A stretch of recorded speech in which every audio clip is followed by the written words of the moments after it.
Você tem problemas de alergia?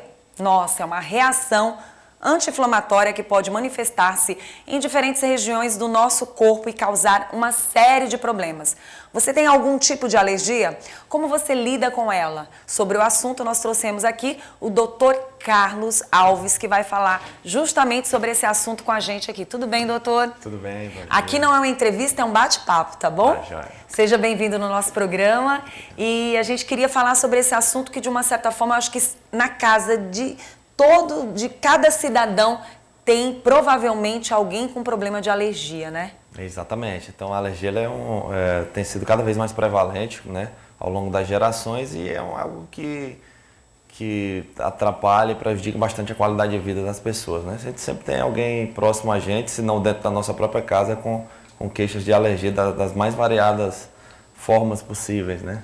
Como é que acontece a alergia? Isso, na verdade, vem de um familiar ou não? Com o passar do tempo, hormônios, como é que funciona? Então, principalmente quando se trata de alergias respiratórias, existe a herança genética. Por exemplo, a pessoa que tem rinite, asma, uma dermatite atópica, você pode procurar que muitas vezes um dos genitores ou um parente primeiro, um dos genitores ou algum irmão, provavelmente é acometido pela mesma doença. Então, geralmente essas doenças como rinite, asma, para elas se manifestarem também depende da interação do indivíduo com o meio, ou seja, da exposição aos fatores desencadeantes, que são os aeroalérgenos. São os ácaros da poeira, mofo, epitélio de animais, principalmente o gato e o cachorro, ou quem tem exposição a plantas com flores ou grama, os pólens. Então, são questões bem prevalentes, né, no nosso dia a dia. A gente observa que o nosso estado é um estado extremamente quente, né? Nós temos um estado bem quente durante quase um ano inteiro. E aí vem as chuvas, enfim. Mas as pessoas costumam dizer que aonde se tem mais alergia é em lugares frios. Não é bem assim, né? Porque a gente identifica muita gente aqui na nossa capital com problemas de alergia. Exatamente. Então, assim, existem variações. O que a gente observa, por exemplo, com relação à rinite alérgica, há um aumento bem prevalente no período do inverno, porque geralmente os ácaros da poeira e os fungos do ar que constituem o mofo, eles gostam de duas coisas para se replicarem, para se reproduzirem mais rápido, que é o calor e a umidade.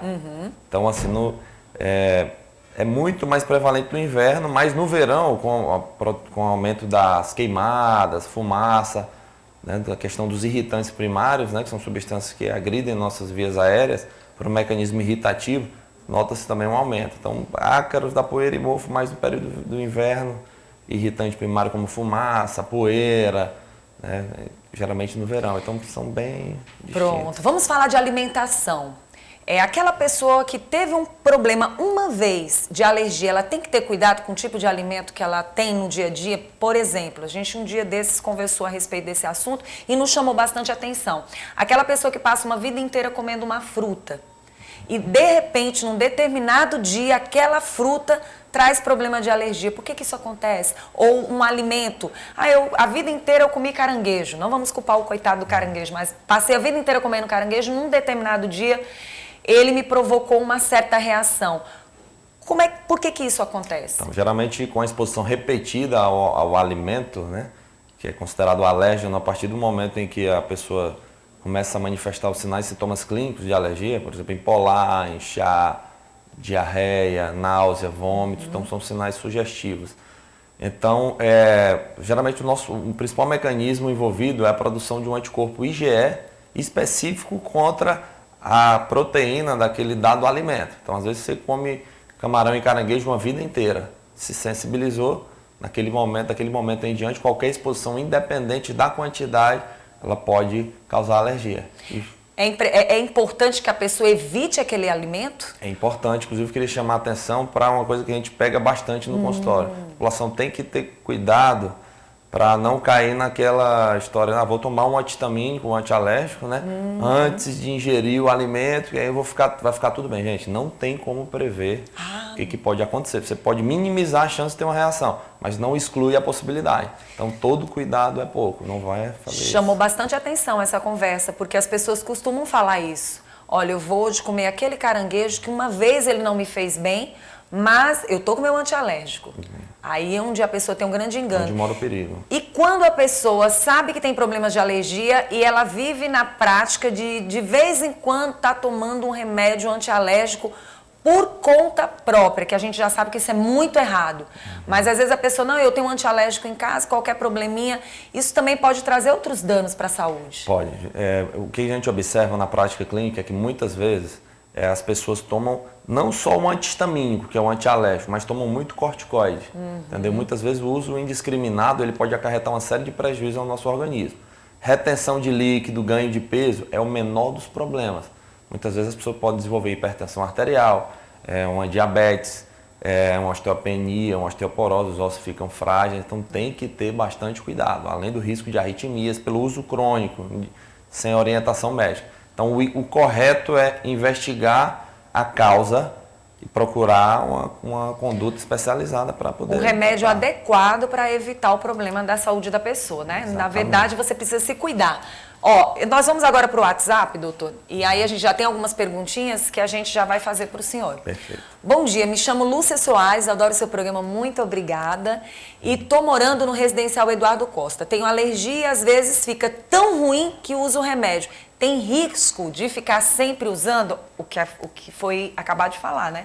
Exatamente. A respeito do uso. É importante, então, no caso dela, o que o senhor acabou de falar. Exatamente, procurar uma avaliação para poder uma conduta mais Precisa, refinada, né? mais precisa, para exatamente não ficar tendo crise. Então, principalmente quando se trata de alergias respiratórias, a gente tem que lembrar sempre que o controle ambiental é a etapa mais importante do tratamento. Não é só acreditar, vou tomar o melhor antihistamínico, lavar o nariz com soro, quando se trata de uma rinite, usar o melhor spray nasal, eu vou ficar bem. Gente, controle ambiental fundamental. Sem o controle ambiental, ou seja, sem afastar a exposição ao que desencadeia, não existe a melhora clínica esperada. Verdade, o doutor está falando um assunto que chama a sua atenção, tá? Presta bastante atenção. Às vezes a pessoa diz assim, não, eu consegui comprar esse medicamento, foi fácil para mim, então eu levo para casa e tomo do jeito que eu quero.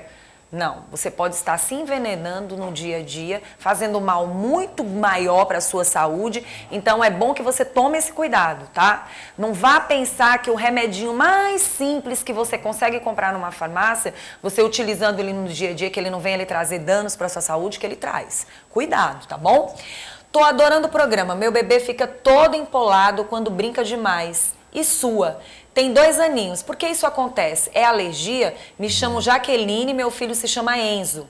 A gente mora aqui no Vale do Gavião. Interessante essa pergunta. Interessante. Então, como a minha formação base é pediatria, eu sou pediatra também, eu consigo ajudar um pouquinho com relação a essa resposta. O que a gente observa muito no consultório, no dia a dia, é que muitas vezes a criança que tem miliária, que é a famosa brotoeja, que piora com o calor, né? Que a miliária nada mais é do que uma ação exacerbada das glândulas sudoríparas e a criança fica toda cheia de pontinhos vermelhos, que é a famosa brotoeja.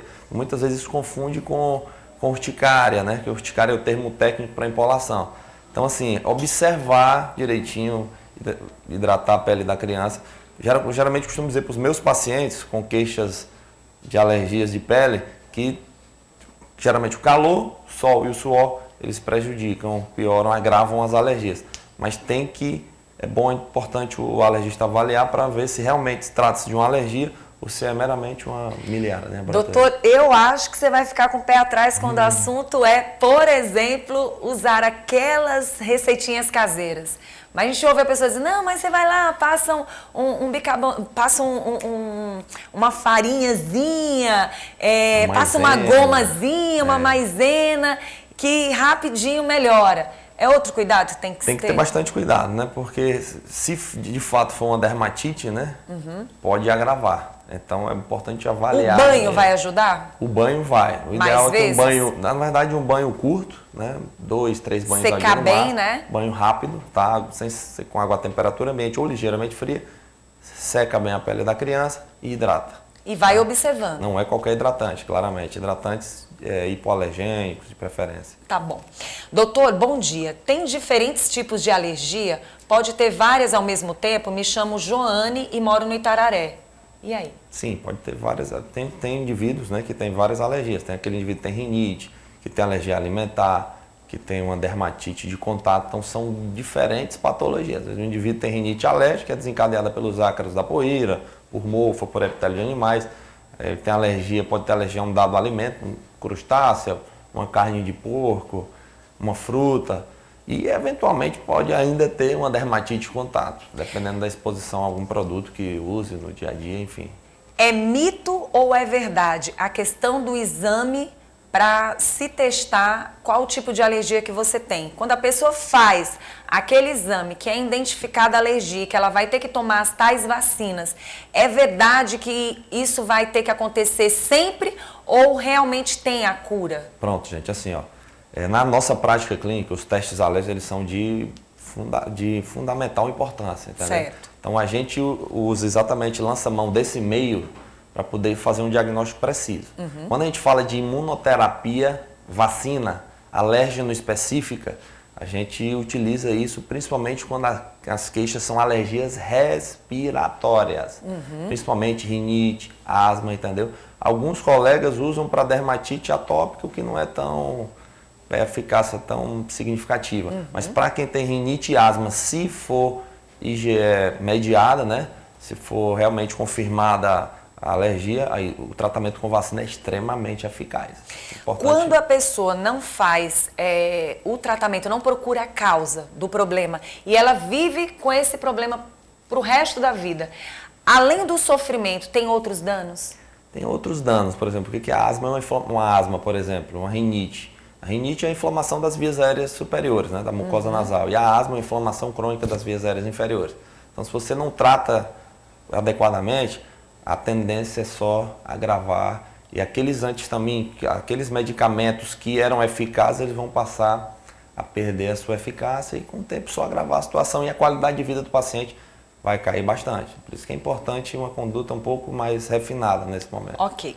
Vamos aí para mais uma pergunta. Bom dia, doutor. Sou de Timon. Minha filha já está com 3 meses com alergia no corpo. Ela já fez todos esses exames e as medicações, mas não resolveu. Pronto. Provavelmente ela deve estar tratando de uma urticária crônica.